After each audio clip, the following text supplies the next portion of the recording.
Welcome back to another reading and correcting with me, Kindar, the Tiger Writes, and Ty, the Tiger Supervisor. These are where I record. These are where I read a chapter from one of my stories and correct it as I go. If you want to listen to these live, it's every Tuesday morning, 8 a.m. Eastern Time on Twitch. And if you're looking to support me, that is, on my Patreon.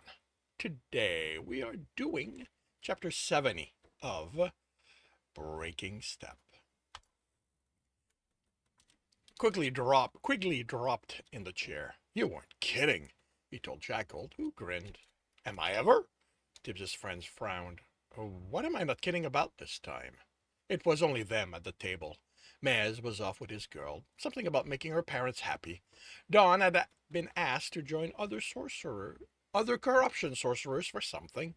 Probably reading and talking about stuff that gave people headaches, Tibbs figured. Yeah, I don't need the Tibbs figured. Cumdar was, well, Tibbs had no idea and had stopped worrying about it some time ago. The cleric had his own things.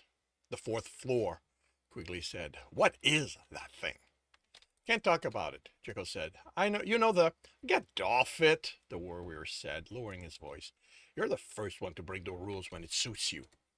Jekyll looked at Tibbs, who used the excuse of looking around to confirm no one was close by, to channel air and make a bubble to keep sounds from leaving the table. The inn was already quiet, so nothing changed in what reached them. Then he nodded to his friend. Did the guards tell you the fourth floor had been reached? Jekyll asked, extending an open palm to the warrior. With a sigh, Quigley put a gold coin in it. What did it look like? How is that possible? The warrior asked, voice still lowered. Dungeons are just passages and rooms with traps and monsters there to kill us. The warrior moved to raise his tankard, but Tip stopped him. Oh, once we're done, he said. How do we know what dungeons are about? Jekyll said, smirking. It's what bards sing about them. It's what bards sing about them being, Quigley stated. You shouldn't believe them, Tips grumbled. He'd got one practicing, and it had sounded a lot like the song was about the siege, except for the fact that the guild had been part of defending the town. Paying attention to others, Tips had noticed how nearly all the songs were about adventurers. Adventurers and the guild coming to defend to the defense of people. He wanted to ask if they had songs about adventurers who got branded, those who left the guild, but he'd been worried about what they'd think, what they might report to the guild. Who better to spy for them than the bards? You're smart, Tibbs. What do you think about it? What do you think it's about? I don't know, he replied defensively. Then shushed them as Krossev brought them tankards. Quigley had to suspect he knew everything they did, being Jekyll's man, but Tibbs didn't want to risk revealing it now. He finished his tankard as the server placed the replacements on the table. You okay? Quigley asked, then looked at Jackal. Don't you ever let him rest? I'm not the one pulling him into bed all the time, the fighter protested. He's the insatiable one. He looked at his man with concern. When he's feeling better. Khrushchev kissed the top of Jackal's head. He'll pass. The last caravan would have brought more than their wares. Something's been going around. The caravan was here weeks ago, Quigley said. Khrushchev shrugged. Only way a sickness could get here. The platform has magic to prevent those coming through from spreading them. I didn't know that, Tip said. They don't talk about it. I know because Dad asked when he was considering opening the inn here. I'm feeling fine, Quigley said. His essence felt fine too, just like Jackal and Khrushchev's, and anyone Tip sensed, but just like all of them, the warrior's temper had been easier to trigger. You're a runner, the server pointed out. You're made of tougher stuff than the rest of us. Metal, Jekyll said. Do you want food? The offerings aren't as good as usual. Millie's a decent cook, but she isn't at her best either. Where's Russell? The warrior asked. In bed. This hit him hard this morning. Did you ask Clara to look at him? Tibbs asked. Maybe he could see what she thought of this. He wouldn't have to reveal anything of what he could do to express concern. She's a cleric. Joseph replied harshly. I don't have. She's a runner, Tibs corrected, surprised at his friend's reaction. And she's a good person. Ask her next time she's here. I will, Krosef replied, frowning. Then he returned to the counter. I mean it, quickly said, once the server was out of earshot. Let him rest. I am. The fighter looked at his men. I had someone look him over without his knowledge. They didn't find anything. So, Crow's right. Whatever this is, it'll pass. Even if he couldn't find anything wrong, Tibs had put a purity weave on Krosef, but it had done nothing. There had been nothing there for it to repair. He wished it was as simple as filling someone with purity to cure them of all that was wrong, but that wasn't the type of curing that helped. He expected it would have the same effect on the living as it had on Karina's body when the clerics there had used purity to make her go away. So all he could do was the same as everyone else, wait for it to pass. What are your thoughts on the fourth floor? Quickly asked Tibs. Why would I know anything? He replied defensively. Because you have this annoying habit of asking questions and people actually answer you. You have to have asked someone about it. We don't talk. Don't try that. You're a rogue. You didn't want me to call over a server for my drinks, and you did something to make sound softer around us. Which proves my point because I can't think of how you'd do that with water. So you ask someone to teach you more advanced stuff than we're being taught. Tip sighed. He had no idea why he protested. The world's old, right? Even he didn't know that before Dawn brought it up. And dungeons haven't been there all the time. I mean, this one was born, I guess, not long before the guild brought us here. So it's why they brought us, so it would be fed and grow faster. They nodded. The guild doesn't know everything about how dungeons do what they do. They say they do, quickly said, and Tibs rolled his eyes. So maybe there was a city here, and the dungeon just found it. Maybe the city's why the dungeon is here, he added a shrug for good measure. But there can't be a city under a mountain, Jekyll said, laying on the disbelief thickly enough. Tibs glared at him. How would anyone live without the sun? He continued. Dwarves, quickly whispered in a tone of realization, and Tibs forgot about his plan's word for the fighter. He'd heard that word before, but he didn't remember where. Those aren't real, Jekyll scoffed. And Tibs was surprised he knew what they were. Bards made them up so boring stories would be more interesting. Tibs hadn't heard bards sing about them. Or rather, he didn't remember. Maybe that was where he'd heard the name. There had been the occasional bard in a tavern on his street. How do you know? The warrior asked. Have you ever seen one? Jekyll countered. What are they? Tibs asked, somehow being sure they weren't tall, no, taller than he was. They aren't real, Jekyll stated. Fine, Tibs snapped. What do the bards sing they are? Short, Quigley said, no taller than you. Stocky. The story I remember said it was because the weight of the mountain rested on them. They lived in cities of stone, never seeing the sun. Then how would any bard know about them? Jekyll asked derisively. Tibs said it. The world's old. Maybe an adventurer went in a dungeon that was deep enough, like this one. And there was a city there, too. Maybe there was something there telling them about dwarves. Jekyll rolled his eyes, bringing his finger to his lips. Next thing you're going to say is elves are real. They are, the warrior replied with a certainty that made Jekyll pause, and Tibs stared. There was no light on the words. What are elves? Tibs asked cautiously. Wee little things with pointed ears, Jekyll said mockingly. They aren't little, Quigley said quietly. You've seen one?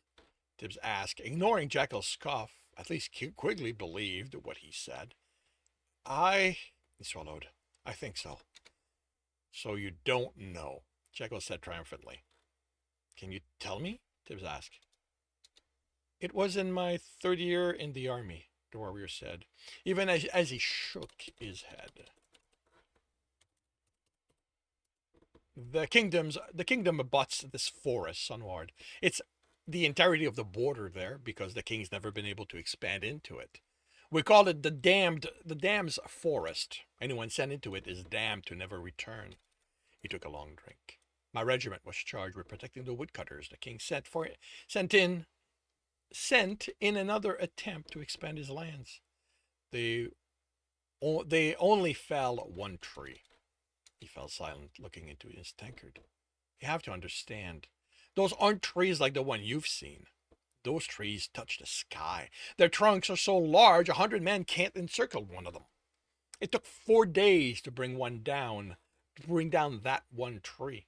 6 men died in that fall because they couldn't get away. They couldn't run far enough. My ears rang for hours afterward. When it stopped, there was only silence. He rubbed his face. It wasn't the silence of a forest, with the rustling of leaves, the singing of birds, scurrying of animals. The silence was complete. Like that in a cavern after the entrance caves in behind you. All there is you and the beating of your heart. Really hard. Heard. Come on. That's beating of your heart and the knowledge death waits for you. Let's make this. All there is you and the beating of your heart and the knowledge death waits for you. He fell silent again, his gaze distant. They spent what was left of the day setting up for to start on the second tree. They never got started. The silence stretched. Half the workers never woke in the morning. Some had their throats cut. Some had vines around their necks. He shuddered. One had leaves in her mouth, and I swear they were still growing out of it as I watched. But that wasn't what the really scary thing about it. What was terrifying was that it had happened under the watchful eye of the sentry. Plural. Of the sentries. Not one of them had been killed. No one had seen or heard anything happen. Whatever had done this had gone into the camp, killed nearly 100 men and women, and not been noticed. He drained his tankard. The woodcutters wanted out. I didn't blame them. But the captain in charge was this hard-ass woman scared of nothing other than the king. She had them back to work and us enforcing them there. She was going to make sure work happened until there were no trees visible from a league away. If it meant the death of more of us, she didn't care. We had to help with the work to make up for the dead. Not one of us was willing to go against her orders. Not then. He stared into his tankard again. The first to put a saw to the trunk simply fell. The second to fall didn't even get to raise it. We scrambled to find the attackers, but there was no one. It was only us and the trees. As we searched, more of us fell. Then, finally, I thought, someone saw something, pointed as a sentry was pulled back into the undergrowth. I ran in that direction with all the fury terror granted me. Someone to make pay, to make scream. The only ones to scream was us. Tibs had never seen Quigley this afraid, and there was not even a hint of light on any of the words. My sword cut every shadow I saw. Any leaves that fluttered tasted my blade. I cut a path to nowhere in my search for our enemy. I wanted to find whatever they might be, and regretted it the moment I did. The tankard shook in his hand. I was on my back. Whatever my sword had hit struck back and sent me to the ground paces away. I groped for my sword as it approached. I can't tell you about the ears, but it wasn't small.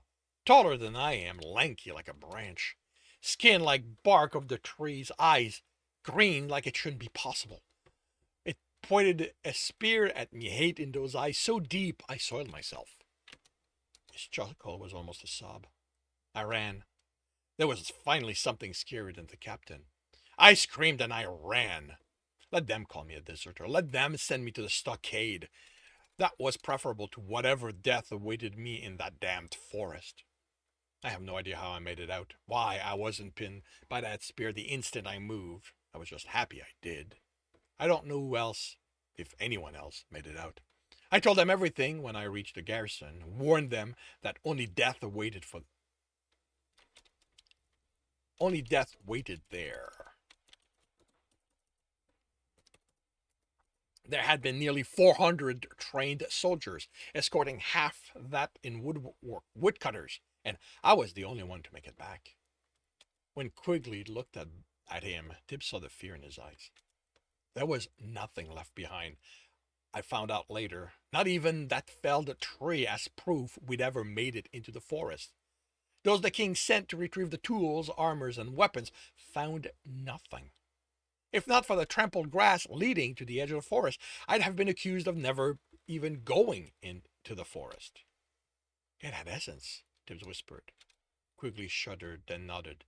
I didn't make that connection until years later, but that wasn't an adventurer. That wasn't anything like us. Maybe it wasn't an elf, the way the bards sing about them, he told Jackal, who looked pale. But it was nothing I'd ever encountered before or since. Did you ever go back? Jackal asked, and trembling as he picked up his tankard. Are you fucking insane? Quigley snapped, then looked around, but no one reacted to his outburst. He still lowered his voice. I never stepped within 3 leagues of that cursed place. I went to the stockade more than I can count for refusing to be on patrols, going near it. I will walk into the dungeon naked before I even contemplate laying eyes on the forest again. But that might not have been an elf, Jekyll said, his confidence returning in the stretching silence. In a forest, protecting the trees from invaders, using the forest as its weapon. He could level his gaze on the fighter. Maybe they weren't short, but they sure fucking meet everything else the bard sing about them. Yes, but you still can't know for sure it was an elf. How about you go there and find out for yourself? I think I'm going to stick to running the dungeons. Jekyll replied, sounding less sure. It sounds safer. And that concludes chapter 70. If you are enjoying this, please leave a like. If you want to know when the next chapter is going to be up, subscribe and hit the bell. If you want to read the story as well as the other books in the series, they are up for free on Royal Road. If you want to read ahead of that and support me in the process, that is on my Patreon. And if you want to listen to these live, it's every Tuesday morning, 8 a.m. Eastern Time on Twitch. The links are in the note, and with that, I shall wish you a good day.